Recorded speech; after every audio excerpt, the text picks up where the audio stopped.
Dear Nerdarchy, you need to pass over the YouTube sexiness. No, the sexiness. Yeah, to the, no accent. The Professor Bill. Yeah, he is the bestest.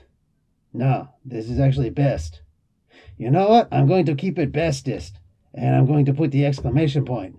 Lots and lots of the exclamation points is really loud. Okay. Yeah. I'm going to edit that later. Anyway. That is a good idea. Hey guys, Professor Bill, Comic Book University, and I am here right now in the middle of the greatest TV stream of the best wrestling promos ever given. Because, well, I got to learn how to pick up my game a little bit and shout down Nerdarchy as they're trying to keep me out of the whole system. I'm going to get through. I'll get through. Guys, in the meantime, check it out. This is what's going on over at Comic Book University. And pretty soon it'll be Comic Nerdarchy University as I take them over. But on my channel, I'm actually checking out Cable, issue number 150. Now, I'm actually really excited about this comic, all right? Issue number 150. We just had Cable issue number 5, and we just jumped up ahead all these issues to 150. How'd that happen? Well, they went back to the original numbering. There have been a lot of Cable comic books out for a while. It's just a miniseries and whatever. They're just like, well, when you count all these up, the next one in logical line would be 150. So let's just go back to the original numbering so people can recognize just how old and how beloved Cable is as a character. All the comics in Marvel are going back to this original numbering. DC is going to start doing it again pretty soon too. They always do this after a while. Cable issue number 150 is particularly interesting because it's not just Cable as a solo anymore. He's actually reforming X-Force, including Shatterstar. Oh yeah, that's right. We don't get to see a whole lot of him in the comic books, but he's back. He's back in this particular comic, and they're going after a particular faction that is kind of related to Gambit. I don't know if he's actually going to be in it. He doesn't actually need to be, but they do involve the psychic vampire, Selene. So we're going to see what happens here. So far, it's looking pretty good. Just the idea of grabbing these people together and bringing them forward in a new X-Force, it might actually lead to just that, a new title. And Sister Abigail said to follow the fireflies. Run. Guys, if you're not reading the Aquaman comics, I'm telling you right now, you have no idea what you're missing. This is like the Game of Thrones with all the politics. It's just submerged. Anyway, right now, Mira, Aquaman's wife, is hanging out with Garth, the former Aqua lad. Now he's calling himself Tempest from the Teen Titans. They're trying to bring down this wall of thorns, this crown of thorns. It's basically this wall keeping outsiders out of Atlantis proper. Does that sound political to you? Anyway, she's finally able to find a way through, but Garth may have just sacrificed his life to do it. Maybe. As people always come back in comics, right? But did he actually die? Eek.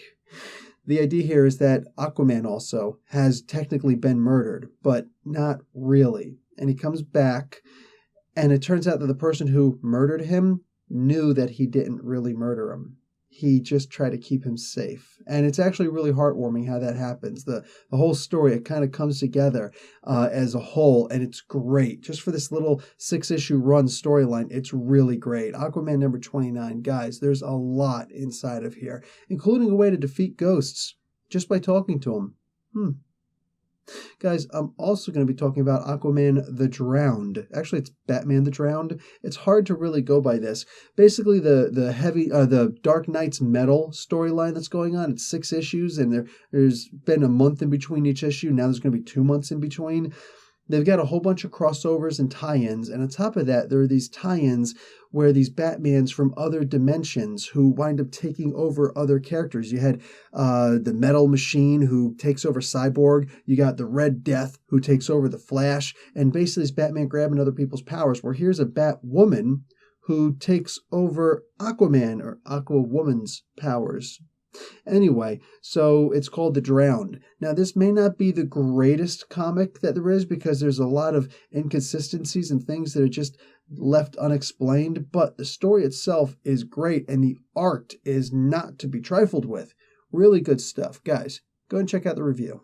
Lucha, lucha, lucha, lucha.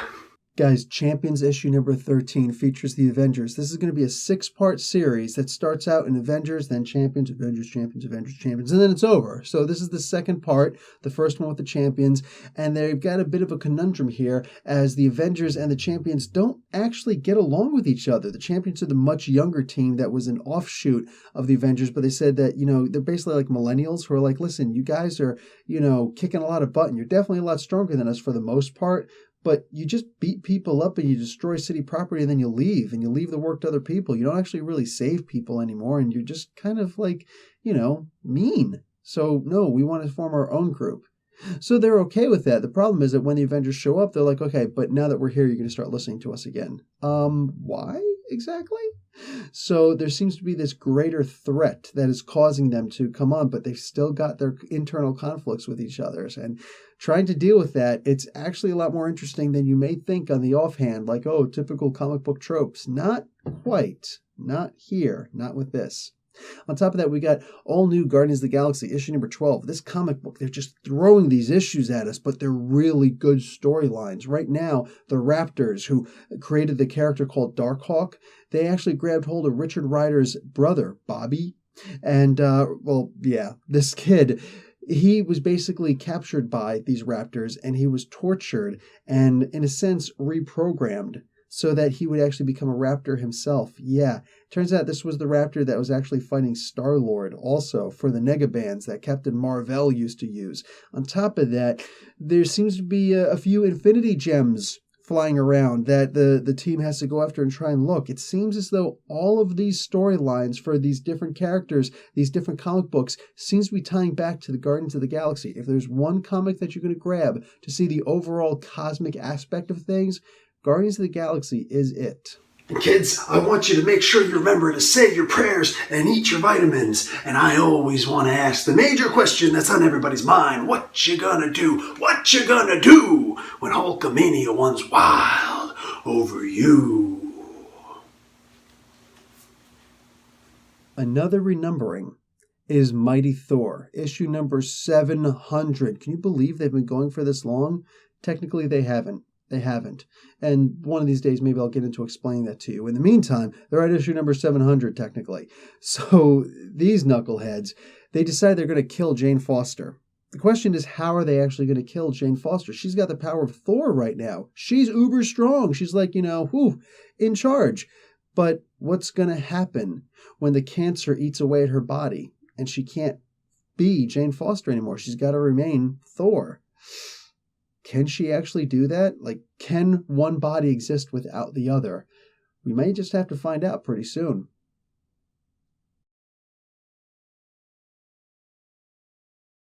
Guys, Chip Zdarsky is this dude who's been writing Archie comics for some time now, and he won the Harvey Award for these comics, for humor in comic books. It's really great stuff, but he's been writing lately Peter Parker, the Spectacular Spider-Man. Now, I actually had the chance to meet Chip Zdarsky and the guy who's writing for Unbeatable Squirrel Girl, Ryan North. These two are like their bosom buddies. They feed off of each other with their jokes. It's great. I got to go to a Mississauga Comics Expo. One of the Nerdarchists actually came up to visit me, and we got to see this together. It was actually kind of cool, just, pointing that out. Anyway, hi, Victor. So anyway, this was actually really cool because we got a whole lot of insight into what's going on behind the scenes in Marvel and what's going on in their current comics, including Peter Parker, Spectacular Spider-Man, issue number 5. Now, you go ahead and check out the review, and I'll explain a couple things that he was originally planning on doing with the story, but he had to change because he didn't realize that a major character in the comics had been murdered. Yeah, imagine that. So it's actually a really cool story, guys. Go ahead and check that out. Thor versus Hulk, the champions of the universe. This is a comic you're not going to find in your current comic book stores. Not right now. Not until it comes into trade paperback. But for now, the individual issues, you can only find them online. And I am clearly getting them online, and I'm reading them, and I'm doing some reviews on them, and they're really good. It's the original Thor and the Bruce Banner original Hulk, and they're fighting with each other. They're having their typical conversations with each other. Their arguments of who's stronger, who's the strongest one there is, and who's the toughest fighter. But then the champion of the universe comes along, and he thinks that he's the greatest. He says, I'm going to fight the strongest on the earth. The problem is, I don't know which one of you two it is. So you two are going to keep on duking it out with each other, and then I will fight the strongest one, the one who actually wins.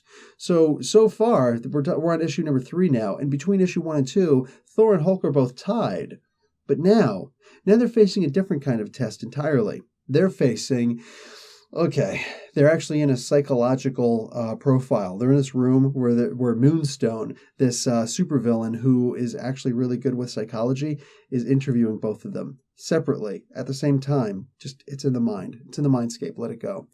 And one of these two characters strives in this. The other character actually starts to get a little bit suicidal. I know it's really weird, but it's really good reading at the same time. Guys, go ahead and check this out online. Check out the review. It's also online, Comic Book University. Hey. Anyway, guys, there are a bunch of good books out there, including Wonder Woman and Conan, issue number 2 of 6. Yeah, Dark Horse Comics right now has the license to do Conan, and Wonder Woman, clearly that's DC, and these two are talking to each other, and they're putting two of their properties together. Wonder Woman is now being called Yana because she's lost her memory, and she finally realized that Yana is only part of her name. It's actually Diana. Yeah, Diana Prince.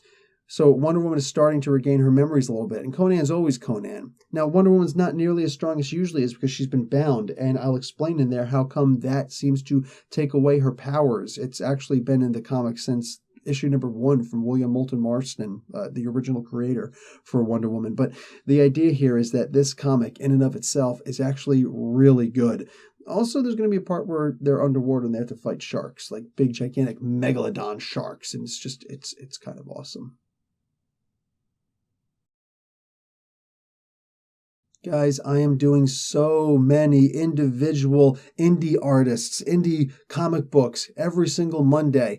Go ahead and check out. You're going to see the next Critical Role issue. Will the nerds who are in love with D&D but not a huge fan of anybody saying anything potentially negative about it, will they attack Professor Bill again like they did in issue number 1?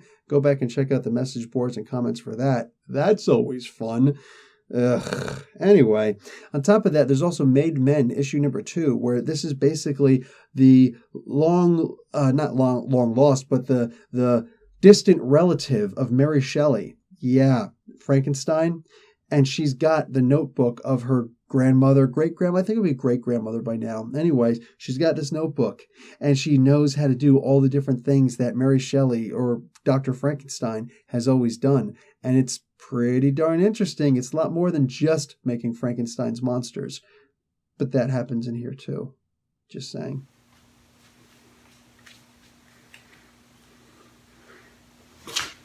Yeah, phenomenal.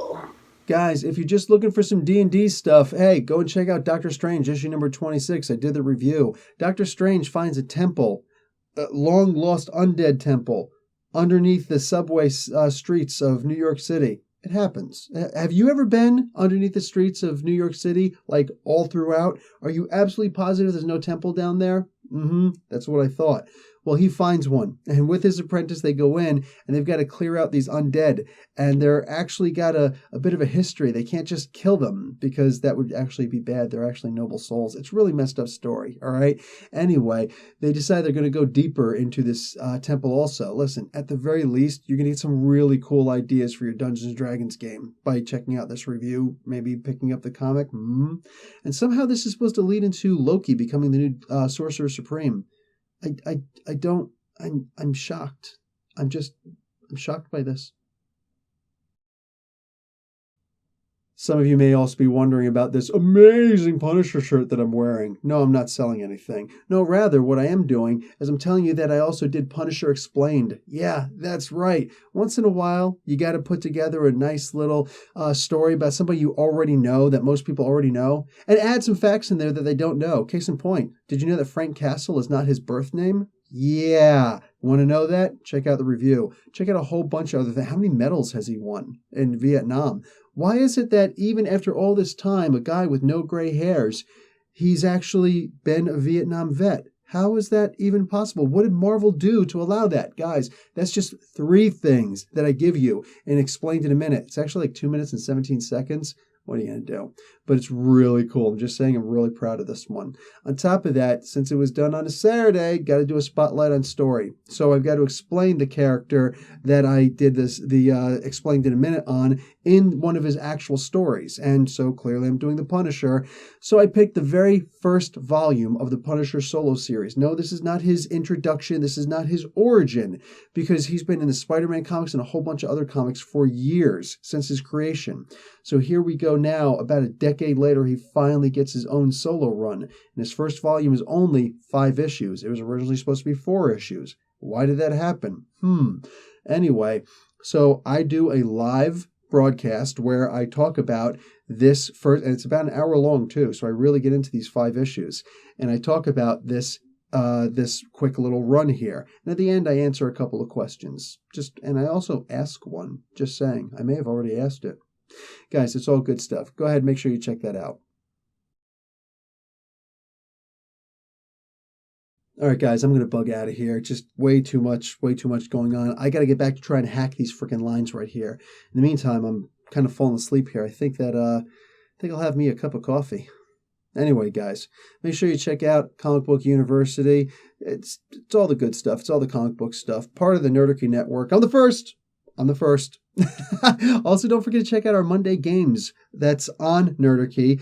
You will actually see me host Judge, the actual thing. You got Brandon in the background doing these amazing, everything he's doing. He's soundboard mania and plus, you know what I'm saying? And you got an incredible crew of some actual celebs in the playing. And don't forget, you guys, make sure you bring your percentile dice because you're also a part of the game. Anyway, I'm going to bug out of here now. Guys, Professor Bill, Comic Book University. We'll get that cup of coffee. Class dismissed. WrestleMania 3, Pontiac, Michigan. And this is Ricky the Dragon Steamboat's cup of coffee in the big time. Cup of coffee in the big time, yeah. Because we will never get this close again. Let me tell you something. I am the Intercontinental Heavyweight Champion, and I will remain the Intercontinental Heavyweight Champion, and I will not let this opportunity slip through my fingers. Yeah, cup of coffee in the big time, man. Yeah. Wow, yeah, freak out.